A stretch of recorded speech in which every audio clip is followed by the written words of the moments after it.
Hello, everyone. Dr. Allen here. Hope you're having great snow day. We're not in school. I'm recording this on actually Sunday, the day of all the snow.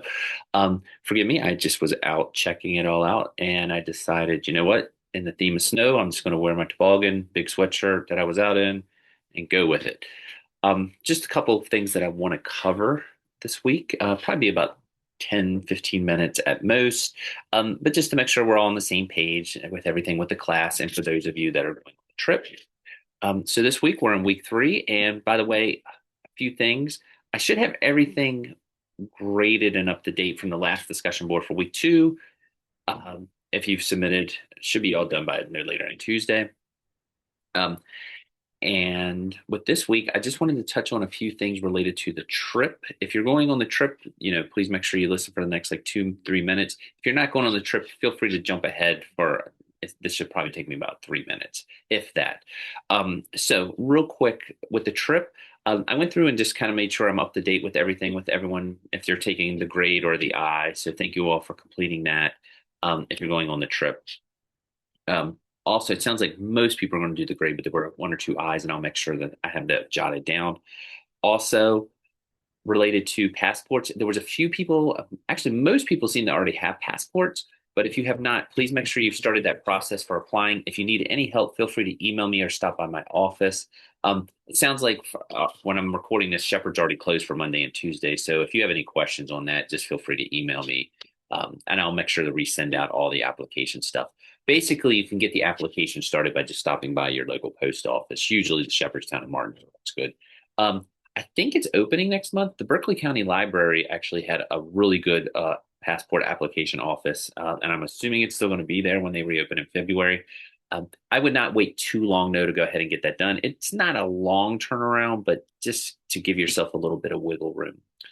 Uh, that's the big thing. I was trying to think anything else. Oh, yes, tomorrow, Monday, the 26th, I believe. Let me double check. Sorry, it won't pop up. I'm positive. Oh, it is the 26th because I'm looking at the date right there. The 26th, I will actually be meeting with World Strides. I will have the finalized stuff related to flights. I know a couple of people are actually staying for Dr. Brasher's trip, which is awesome. I know I've noted this. I'll actually be able to get the contact information if you want to book do your flight instead of flying back to Dulles if you need to fly over to Dublin, who you need to contact. If you want to book it still through World Strides. It didn't sound like it was going to be that big of a headache, but you also have the option of doing it yourself. But I'll send all that information out to those who are doing that. If you're just flying back with us to Dulles, you have nothing to worry about. With that being said, I'm just going to go ahead and jump into this week. Again, I'm just going to touch base. Most of this stuff is kind of basic, but again, it's related to our trip. I do want to talk about one concept, though, to keep in mind for this class and actually just in general, whether you're going to be, if you're a history major, if you're a science major, if you're art major, whatever. I think it kind of applies to everything. I'm going to use the word historian, but I'll kind of ad lib a little bit to kind of tell you how it can connect.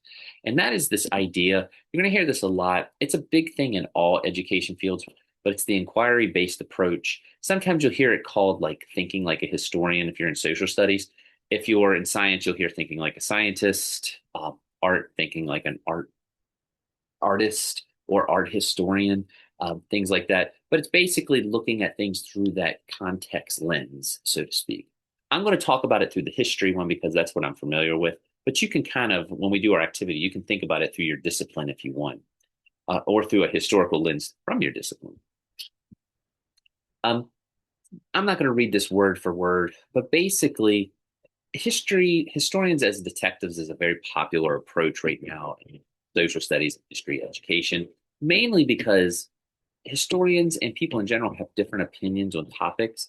So instead of looking at things through one eye and one lens, you want to start to gather information, i.e., primary sources, secondary sources, and start to think about it. Sorry about snow on my hood. I'm not going to edit that out, but it's bothering me. Let me reset there. Historians as detectives, that whole idea of, you're going to look at history through different interpretations or through different lenses. There's an example right there. Was the American Revolution really a fight for universal freedom, or was it a social struggle among colonial elites? That's something that a lot of people ask now. There's one on here later where it kind of gets into the Boston Tea Party, where there are definitely different points of view on that. We have a United States point of view. There is a United Kingdom point of view. Um, I was on a trip one time right around the 4th of July to the UK once, and someone we were on the tour, and they're like, "Why aren't they celebrating the 4th of July here?" Well, I mean, because we broke away from them, but it's just, I think sometimes when we teach social studies, we do definitely come from an American point of view a lot of times when we're approaching it, which is, I think, sometimes understandable. We're in the United States, but it is so important to think about it that these things are all seen through different um, points of view. One I always think about is with world history is Alexander the Great. I would say in the Western world, he's definitely earned, he's called the Great because he's seen as doing great things, conquering a lot of land, the known world. If you hear lessons from him in more in Asia and a little more east, he's not usually referred to as the Great. He's actually kind of reviled a little bit. So again, different points of view, and that's kind of what we're going here with this. The idea that it's not just facts. You got to look at the big questions. It's those critical questions. Here historians constantly ask, how do we know this? Who recorded this version? Why do we believe this account over others? You'll hear this all the time now. I think people I'm going to tread a little softly here, but I think if you think about it through a modern lens, a lot of times when people watch, they kind of align with a certain news network. And I'm not just saying it could be Fox. I don't think it's called MSNBC now. I think it's MS News. Um, a lot of times people say, well, if you got it from there, then that's coming from a different source, which I think there's some validity there. But the people who are critiquing, are we all looking at this through different sides? Of course, it's probably something we need to really work on as a society right now. I think I don't want to get too off the rails here, but I think looking at things through balanced points of view is really super important. And sometimes we're getting a little away from that. So I think the vogue in history instruction is to kind of get back to that. Um, it's real historical thinking, as it says here, questioning sources. Why is the source maker saying what he's saying or she's saying? Why is she saying what she's saying? Why is he or she saying what they're saying? So there's a lot of different ways you can do this. There's 4 key historical thinking strategies. There's sourcing, which is the source, collaboration. How does that source compare to others? Almost like fact checking it. Close reading, you're really looking at the source and doing a deep read on it. The tone, the rhetoric, what might not be there. That's another thing. That's a close reading. And putting the source into context, like what was happening when it was written. That's a big, big, big, big thing. You know, what's the context? I'm sure you've said if you've been talking to someone, well, you're taking that out of context. Same thing when you're looking at a source. What is the context? When was it written? What was the purpose of it? So make sure you analyze, if you're doing this, any field, if you're science, art, history, education, you're looking at different sources.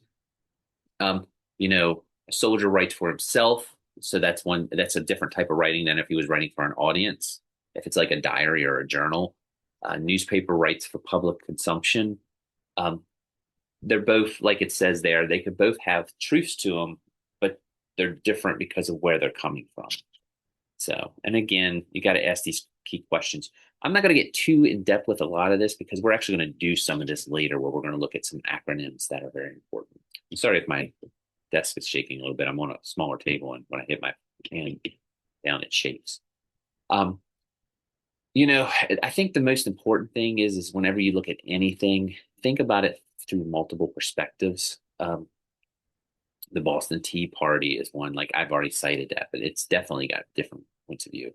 Um, Heck, I'm sure a lot of you already know this, but John Adams actually defended the British soldiers when that went to court because he felt like it wasn't fair that they weren't going to be properly represented, and that he actually most of them got off pretty light. So, I mean, if you're interested in that, I can get you some details. Maybe I'll post some up. But the Boston Tea Party stuff is very interesting. We won't be seeing much on that in the UK, though. We probably would need to go to Boston. And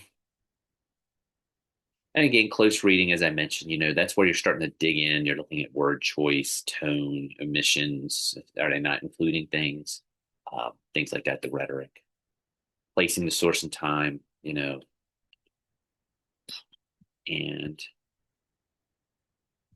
just kind of jump down there. That's kind of the concept. Again, the PowerPoint's up. I don't want to read it word for word for you, but you just want to make sure it's all about evidence. And I will say this, especially as we get going farther down the class, using sources and documents and things you can find that are online that are true primary source documents are really a boon for the classroom, especially um, with so much information on the internet today and what's good, what's bad, and things like that. If you can get primary sources or even strong secondary sources, it's really a boon for your classroom. Whether, like I say, no matter what discipline you're doing, but for the purposes of this course, especially for social studies and history education. Okay. I have a few other things up here in terms of documents. One document I thought was related to our trip, and I know not everyone's going on the trip, but I think it applies to anything. I used to use this all the time in the classroom. Put some materials up on the Bayeux Tapestry, a Bayeux Tapestry, if you're interested. If you haven't seen this, it's actually you. If you don't know what I'm talking about, you probably have seen it, even if you don't know what um, the word that I'm saying even means. It's basically a location. But basically, this is one of these things where you can um, I'll pull it up. This is the Bayeux Tapestry. It's massive, and this is a primary source. It was actually it was actually created in the 11th century, and it tells the story of William the Conqueror's conquest of England. Now, things that we can look at, it's written through William the Conqueror, or he was a Norman from France, the Norman point of view. That's what we would have to look at if we were doing this through as historians as detectives. But you can see there's just like clues. And I always liked it because even when I was teaching middle school, you could look at things and kind of get the students to get into it. Like, for example, it starts off here with Edward Rex. Well, Edward is the king, Edward the Confessor. And most students are able to put together what Rex means. Rex means king in Latin. Because most people, I mean, if we're going to we'll do a little science here. Tyrannosaurus Rex, as in a terrible lizard king or something along those lines. Rex. Uh, Oedipus Rex, if you're an English person, Oedipus the king. So King Edward, we would look at that. And then we would look at the symbols of the animals and things like that. I'll show you there's some other ones that have all the numbers on here. This thing is massive.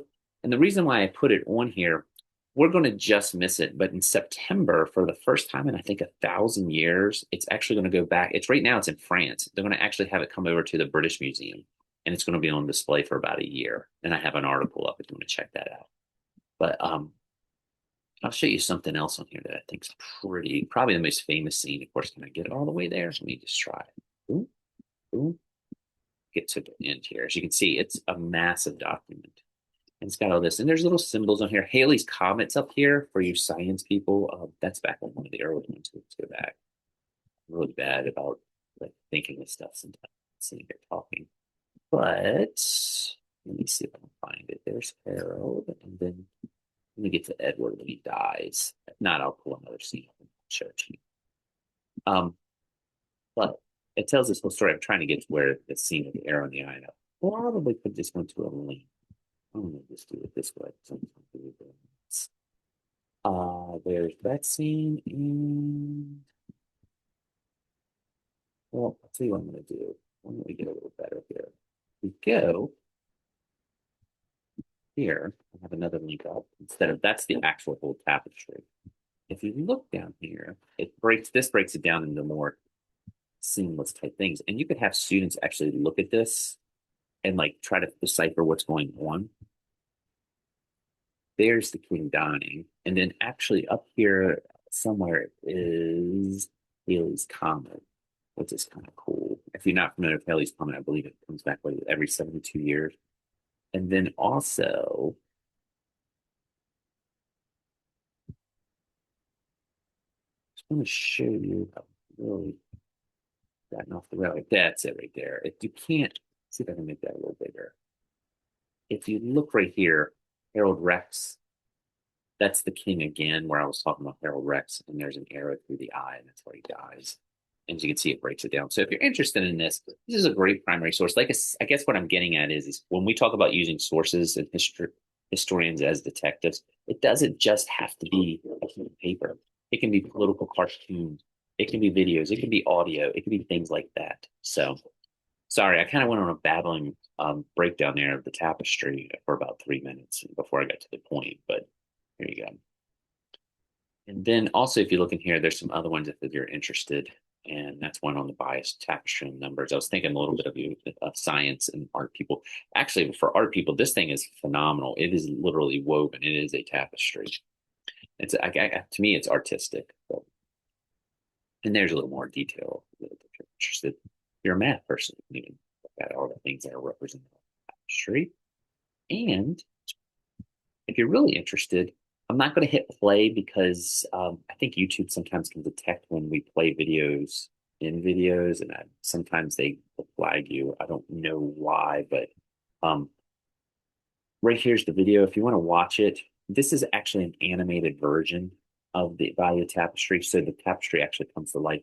It's probably, if you want to see what the tapestry is about, the best thing to watch.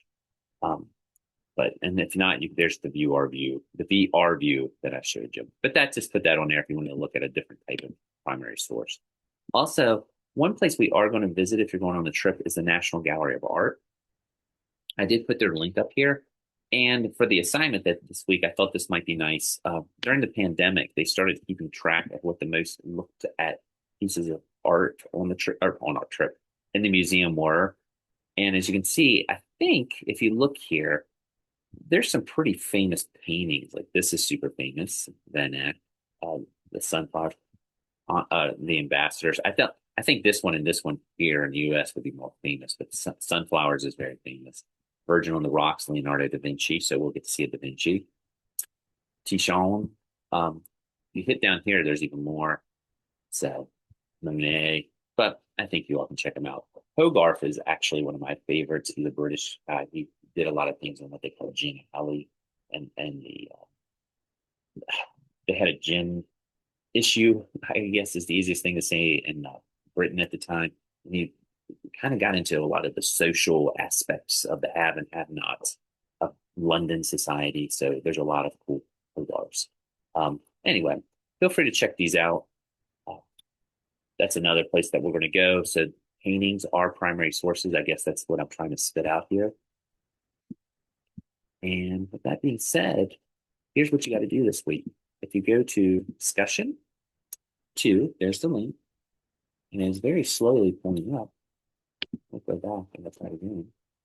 See if we can pull up. Let's go to the discussion. I'm on my old Mac at the house. So there we go. I'll put some links up for this. I've tried to be a little, I have to admit, for this class, I'm doing a little bit of trial and error just to see how things work. And I thought this would be a good one to try. Uh, I would like you to try to use an AI tool of your choice. It can be ChatGPT, it can be Gemini, it can be anything. If you're really not comfortable with using AI, that's fine. You can go to the West Virginia State Standards and do it manually. This is fine. I'm not going to make you do this, but I was kind of curious, and I was messing around with this yesterday right before the storm came. But what I'd like you to do is use an AI tool of your choice and a UK location from either last week, I've got that still open, uh, or this week, that could be, or item from this week or last week. So it can be the Bayeux Tapestry, the National Gallery, the Tower of London, Westminster Abbey, anything cool that you saw in the Rick Steves video last week. And what I want you to do is ask the AI tool a question related to aligning something at the museum to a West Virginia standard, and then follow up by asking for a lesson suggestion. And I have a sample question below that might be able to help you out. After completing the AI chat, post the discussion. So just copy and paste what AI gave you and put it on the discussion board. And then in a few sentences, you can put those in bold or a different color if you want. You don't have to write a deep dive, but just state whether you think these ideas, and I'll reword this. If you think this lesson and the ideas proposed by AI are any good. If you don't, that is fine. You can trash it. If you think it's like not too bad, or I would maybe adapt this, or if I was sitting in a class, I think I would enjoy seeing this tried. But the sample question would be something like this. And if you haven't used AI too much, you can definitely contact me and I can kind of guide you through it. It's almost like having a weird conversation with someone that's not there. Like, for example, I asked it, what is a West Virginia social studies standard that connects to the Bayeux Tapestry? And it gave me a whole list. And I can post this stuff up if it'll help out.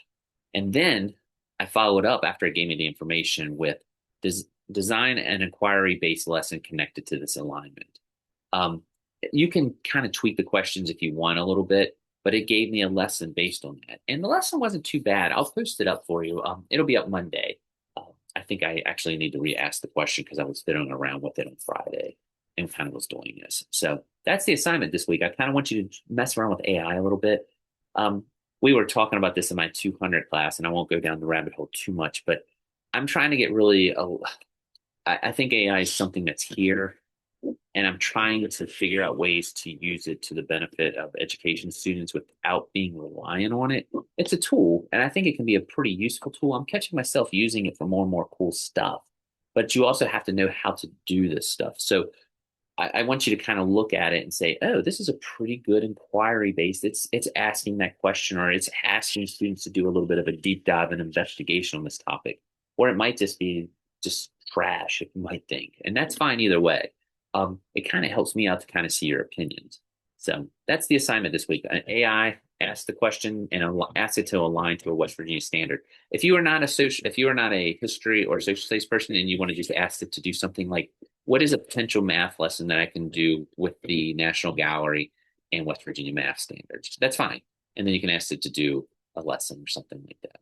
So you can be a little creative in how you ask. I'm kind of interested to see what it shows everyone. So, um, and if this doesn't make sense, just contact me. Like I say, it's a little bit for fun and also just to kind of get an idea of what's there. So, with that all being said, hope everyone has a great week. And I'm going to get off here and quit babbling. And thank you for bearing with me while I was messing around with that Bayeux Tapestry. I was trying to find the king, and it was just easier to go straight to the scenes. So stay safe. Help shovel if you can, anyone that might need it.